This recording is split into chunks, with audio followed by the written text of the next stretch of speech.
ఇన్ని కష్టాలు అమెరికాలో పార్ట్ టైం కోసం ఎవరు పడలేదేమో, మా ఫ్రెండ్స్ పడినంత.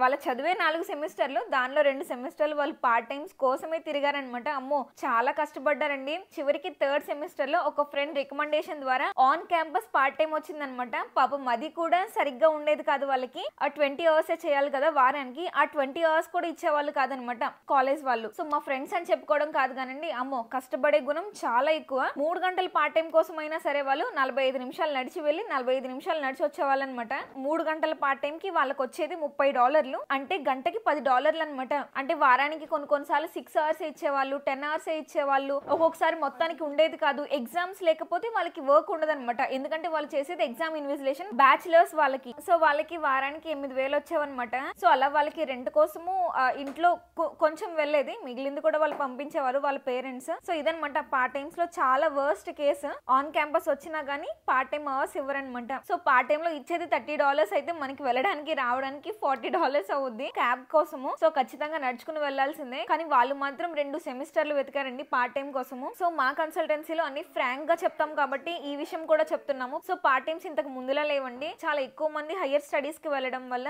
ఇప్పుడు కష్టం అవుతున్నాయి. సో ముందే అప్పుడు పార్ట్ టైం లేకపోయినా పర్లేదు అన్నంత అమౌంట్ అరేంజ్ చేసుకుని అప్పుడు వెళ్ళండి. పార్ట్ టైం దొరికితే ఇంకా మంచిది. కానీ అన్ని వివరంగా తెలుసుకుని వెంటనే ప్రాసెస్ స్టార్ట్ చేయాలంటే ఈ నెంబర్స్ కి కాల్ చేసేయండి.